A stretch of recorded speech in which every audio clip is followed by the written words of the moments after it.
National highway थे।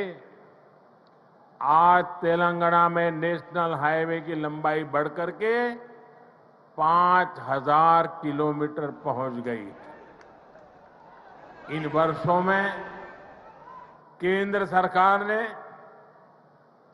तेलंगाना में national highway बनाने के लिए करीब करीब 35,000 करोड़ रुपए खर्च किए हैं। इस समय भी तेलंगाना में 60,000 करोड़ रुपए के रोड प्रोजेक्ट्स पर काम चल रहा है। इसमें game changer Hyderabad ring road का प्रोजेक्ट भी शामिल है। साथियों, केंद्र सरकार तेलंगाना में इंडस्ट्री और खेती दोनों के विकास पर बल दे रही है। टेक्सटाइल ऐसा ही उद्योग है जो किसान को भी और मजदूर को भी दोनों को बल देता है। हमारी सरकार ने देश भर में 7 मेगा टेक्सटाइल पार्क बनाना तय किया है। इनमें से एक मेगा टेक्सटाइल पार्क तेलंगाना में भी बनेगा।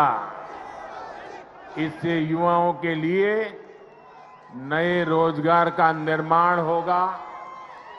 रोजगार के साथ साथ तेलंगाना में शिक्षा और स्वास्थ्य पर भी केंद्र सरकार बहुत निवेश कर रही है।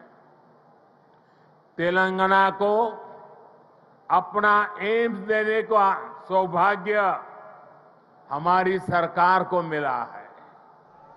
एम्स बीबी नगर से जुड़ी अलग अलग सुविधाओं के लिए भी आज काम शुरू हुए हैं। आज के ये प्रोजेक्ट तेलंगाना में ease of travel, ease of living और ईज ऑफ डूइंग बिजनेस तीनों को बढ़ाएंगे। हालांकि साथियों, केंद्र सरकार की इन कोशिशों के बीच मुझे एक बात के लिए बहुत पीड़ा है, बहुत दुख होता है, दर्द होता है। केंद्र के ज्यादातर प्रोजेक्ट्स में राज्य सरकार से सहयोग न मिलने के कारण हर प्रोजेक्ट में देरी हो रही है, विलंब हो रहा है। इससे नुकसान तेलंगाना के लोगों का, आप लोगों का हो रहा है। मेरा राज्य सरकार से आग्रह है कि वो विकास से जुड़े कार्यों में कोई बाधा न आने दे, विकास के कार्यों में तेजी लाएं।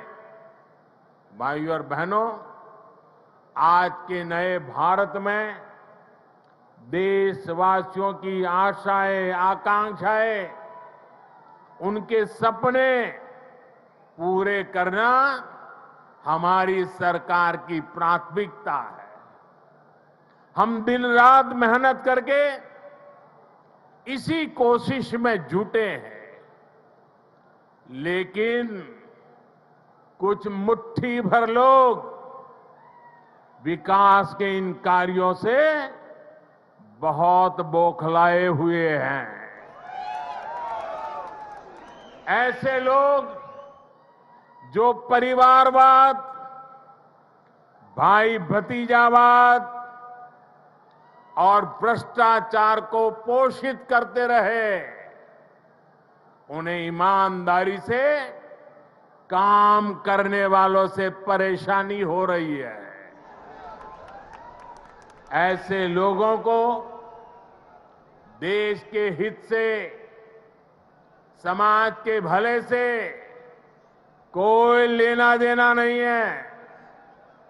ये लोग सिर्फ और सिर्फ अपने कुनबे को, फलता फूलता देखना पसंद करते हैं। हर प्रोजेक्ट में, हर इन्वेस्टमेंट में ये लोग अपने परिवार का स्वार्थ देखते हैं। तेलंगाना को ऐसे लोगों से बहुत सतर्क रहना जरूरी है। भाइयों और बहनों, भ्रष्टाचार और परिवारवाद एक दूसरे से अलग नहीं है।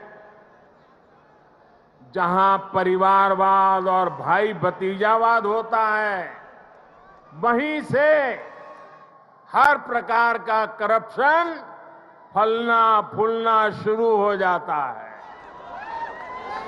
परिवारवाद, वंशवाद का मूल मंत्र ही सब चीजों को कंट्रोल करना होता है। परिवारवादी हर व्यवस्था पर अपना कंट्रोल रखना चाहते हैं। उन्हें ये बिल्कुल पसंद नहीं आता कि कोई उनके कंट्रोल को चैलेंज करे। आपको मैं एक उदाहरण देता हूं। आज केंद्र सरकार ने डायरेक्ट बेनिफिट ट्रांसफर डीबीटी व्यवस्था विकसित की है। आज किसानों को, विद्यार्थियों को, छोटे व्यापारियों को, छोटे कारोबारियों को आर्थिक मदद का पैसा सीधे उनके बैंक खाते में भेजा जाता है। हमने देश भर में डिजिटल पेमेंट की व्यवस्था बढ़ाई है। आखिर ये पहले क्यों नहीं हो पाता था? ये इसलिए नहीं हुआ क्योंकि परिवारवादी ताकतें व्यवस्था पर, सिस्टम पर अपना कंट्रोल छोड़ना नहीं चाहते थे। किस लाभार्थी को क्या लाभ मिले, कितना मिले, इसका नियंत्रण ये परिवारवादी अपने पास रखना चाहते हैं। इससे इनके 3 मतलब सत्य थे। एक, इनके ही परिवार की जय जयकार होती रहे। दूसरा, करप्शन का पैसा इनके परिवार के पास ही आता रहे।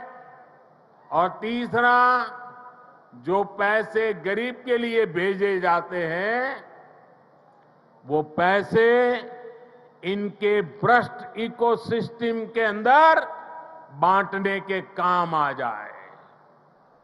आज मोदी ने भ्रष्टाचार की इसलिए जड़ पर प्रहार कर दिया है। मुझे तेलंगाना के भाई बहन बताइए, आप जवाब देंगे? आप जवाब देंगे? भ्रष्टाचार के खिलाफ लड़ना चाहिए कि नहीं लड़ना चाहिए?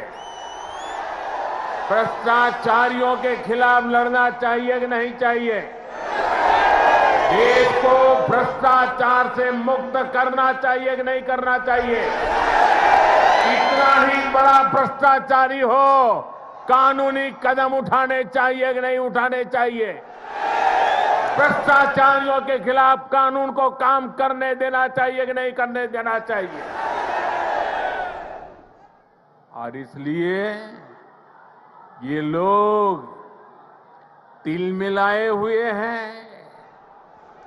बौखलाहट में कुछ भी किए जा रहे हैं। कुछ दिन पहले तो ऐसे कई राजनीतिक दल को अदालत में चले गए, कोर्ट के पास पहुंच गए थे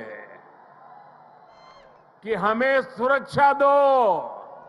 ये हमारे भ्रष्टाचार की किताबें कोई खोले नहीं, कोर्ट के पास गए। कोर्ट ने वहां भी उनको झटका दे दिया और क्या वापस भेज दिया। भाई और बहनों, जब सबका साथ, सबका विकास की भावना से काम होता है तो सच्चे अर्थों में लोकतंत्र मजबूत होता है। तब वंचितों, शोषितों, पीड़ितों को वरीयता मिलती है। और यही तो बाबा साहब आम्बेडकर का सपना था, यही तो संविधान की सच्ची भावना है। जब 2014 में केंद्र सरकार परिवार तंत्र की बेड़ियों से मुक्त हुई तो क्या परिणाम आया, ये पूरा देश देख रहा है। बीते 9 वर्षों में देश की 11 करोड़ माताओं, बहनों, बेटियों को इज्जतघर टॉयलेट की सुविधा मिली है।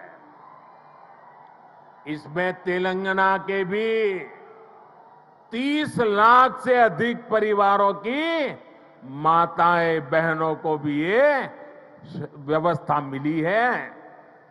बीते 9 वर्षों में देश में 9 करोड़ से अधिक बहनों, बेटियों को उज्ज्वला का मुफ्त गैस कनेक्शन मिला है।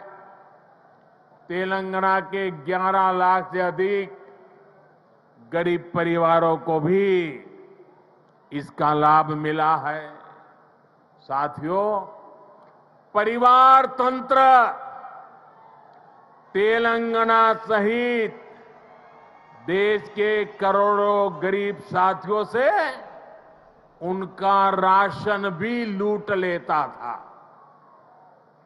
हमारी सरकार में आज 80 करोड़ गरीबों को मुफ्त राशन उपलब्ध कराया जा रहा है। इससे तेलंगाना के भी लाखों गरीबों की भी बहुत मदद हुई है। हमारी सरकार की नीतियों की वजह से तेलंगाना के लाखों गरीब साथियों को 5 लाख रुपए तक के मुफ्त इलाज की सुविधा मिली है। तेलंगाना के 1 करोड़ परिवारों का पहली बार जनधन बैंक खाता खुला है। तेलंगाना के 2.5 लाख छोटे उद्यमियों को बिना गारंटी का मुद्रा ऋण मिला है। यहां 5 लाख स्ट्रीट वेंडर्स को पहली बार बैंक लोन मिला है। तेलंगाना के 40 लाख से अधिक छोटे किसानों को पीएम किसान सम्मान निधि के तहत लगभग 9,000 करोड़ रुपए भी मिले। ये वो वंचित वर्ग है जिसको पहली बार वरीयता मिली है, प्राथमिकता मिली है। साथियों, जब देश तुष्टीकरण से निकलकर सबके संतुष्टीकरण की तरफ बढ़ता है, तब सच्चा सामाजिक न्याय जन्म लेता है। आज तेलंगाना सहित पूरा देश संतुष्टीकरण के रास्ते पर चलना चाहता है, सबका प्रयास से विकसित होना चाहता है। आज भी तेलंगाना को जो प्रोजेक्ट मिले हैं वो संतुष्टीकरण की भावना से प्रेरित है, सबका विकास के लिए समर्पित है। आजादी के अमृत काल में विकसित भारत के निर्माण के लिए तेलंगाना का तेज विकास बहुत जरूरी है। आने वाले 25 साल तेलंगाना के लिए भी बहुत महत्वपूर्ण है। तेलंगाना के लोगों को तुष्टीकरण तथा भ्रष्टाचार में डूबी हर ताकतों से, ऐसी हर ताकतों से दूर रहना ही तेलंगाना के भाग्य को निर्धारित करेगा। हमें एकजुट होकर तेलंगाना के विकास के सारे सपनों को पूरा करना है। इन सारे प्रोजेक्ट्स के लिए एक बार फिर तेलंगाना के मेरे प्यारे भाइयों बहनों को मैं बहुत बहुत बधाई देता हूं। ये मेरे लिए अत्यंत संतोष की बात है, इतनी बड़ी तादाद में तेलंगाना के उज्जवल भविष्य के लिए, तेलंगाना के विकास के लिए आप हमें आशीर्वाद देने के लिए आए हैं। मैं आपका हृदय से आभार व्यक्त करता हूं। बोलिए भारत माता की, भारत माता की, भारत माता की। बहुत बहुत धन्यवाद।